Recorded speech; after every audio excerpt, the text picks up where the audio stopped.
Sa maagang panahon pa ng Kristyanismo, mayroon ng pagsasamba sa Santo Sakramento labas ng misa.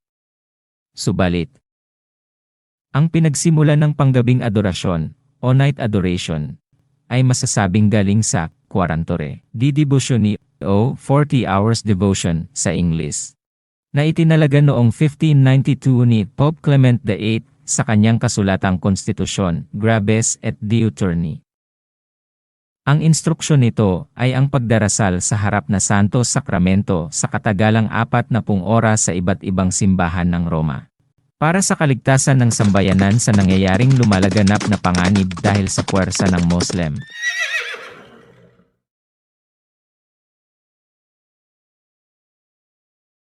Ayon sa kasaysayan, ang basehan ng numerong 40, para sa oras ng debosyon, ay kinuha sa maraming ehemplo sa Skriptura na gumagamit sa numerong ito. Ilang halimbawa ay ang pag-ulan ng 40 araw at gabi sa panahon ni Noah. Sulat sa Henesis, Kapitulo 7. Ang 40 taong katagalang pamumuhay ng Israel sa desyerto. Sulat sa Numeros, Kapitulo 32. Ang 40 araw sa pagpupuasa ni Jesus, habang pinagtitintal siya ni Satanas sa desyerto. Sulat sa Lukas, ika-4 na kapitulo. At sa laganap na kapaniwalaan at suportado ni Saint Charles Borromeo, na ang katawan ni Jesus ay pinagkaniniwalaang nakaiwan ng 40 oras sa kanyang libingan. At ito ang mga basehan sa pagkakatatag sa bilang ng 40 oras para sa debosyon na ito.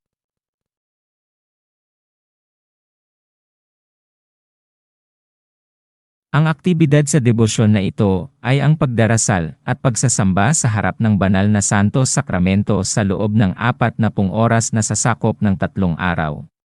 Ang katangi-tanging oras para rito ay masasabing katumbas sa paniniwalang 40 oras ng katawan ni Kristo sa libingan niya.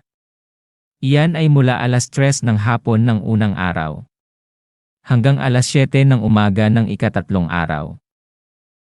Ngunit ito ay hindi sa pilitan. Katulad ng mga may ibang nagsisimula ng alas 6 ng hapon ng unang araw at natatapos ng alas 10 ng ika-3 araw. Sa dahilang hindi magkaugnay ang mga tuntunin at maraming karagdagang instruksyon galing sa opisina ng mga sumusunod na Santo Papa.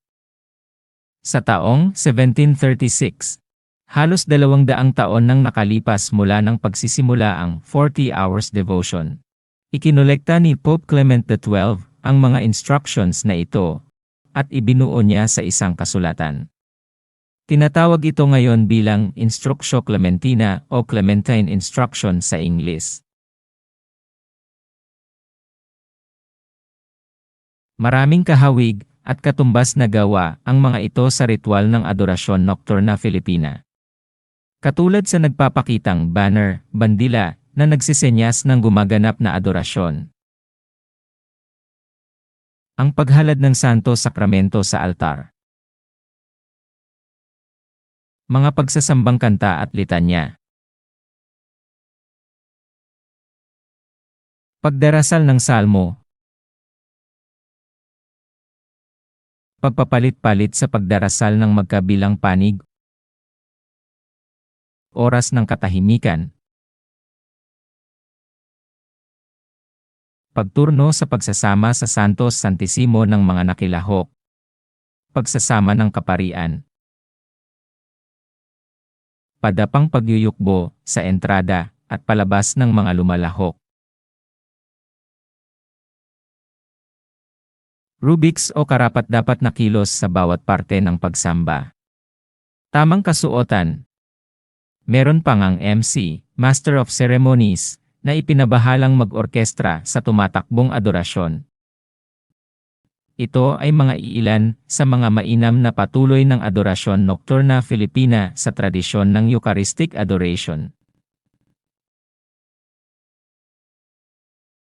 Sa 40 Hours Devotion na ito, kapansin-pansin na madalas kinukulangan ang lumalahok sa panggabing bahagi ng adorasyon. Minsan pa nga, tinatago na lamang uli ang santos na sakramento sa tabernakulo dahil dito. Kaya naman may mga tagubilin hinggil dito. It is assumed that the exposition and prayer should be kept up by night. But permission is given to dispense of this requirement when an adequate number of watchers cannot be obtained. The interruption of the devotion by night does not forfeit the indulgences. The Blessed Sacrament may be put in the tabernacle at night. Whenever there is difficulty in watching through the night.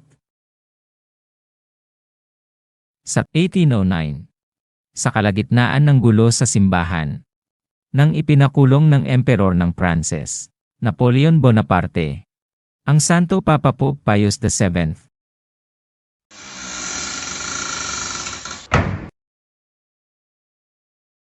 Isinulong ng isang pari sa Roma, Padre Giacomo Sinibaldi, ang gabing bahagi ng 40 hours devotion, upang ipagdasal ang lunas sa kaguluhan na nangyayari.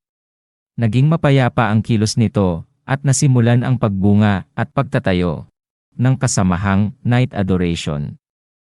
Ito ay unang inilunsad sa simbahan ng Santa Maria di Vialata sa Roma. Sa 1810, nakuha nila ang ecclesiastical approval, at ang kasamahang ito ay pinalanganan nilang Pia Union de Adoratori del Santissimo Sacramento. Sa Ingles ay Pious Union of Worshippers of the Blessed Sacrament. Sa taong 1848 naman, habang ang Pranses ay nasa kalagitnaan ng isang kaguluhang sibil na pinapatanggal ng mga mamamayan ang monarkiya nilang hari, Louis Philippe,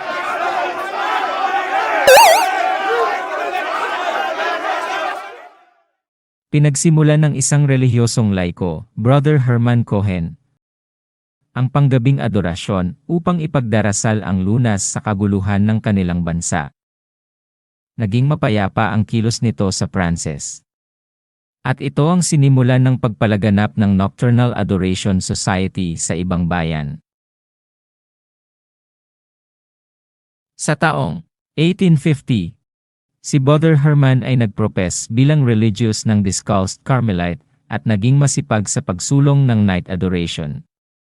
Sa taong 1858, ang katayuan ng night adoration sa Roma ay inangat bilang isang arch-confraternity na magpapalaganap ng night adoration sa iba pang lugar.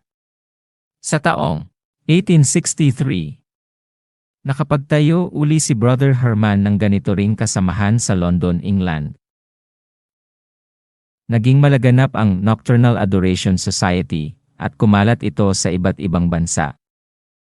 1877 sa Madrid, Spain. 1881 sa Montreal, Canada. 1882 sa Boston, Massachusetts, America. 1900 sa Mexico City, Mexico. Sa kasalukuyan, umabot sa 36 na bansa na ang mayroong Nocturnal Adoration Societies. Kasama na rin ang Pilipinas, na napasimula ang Adorasyon Nocturna Filipina sa taong 1920.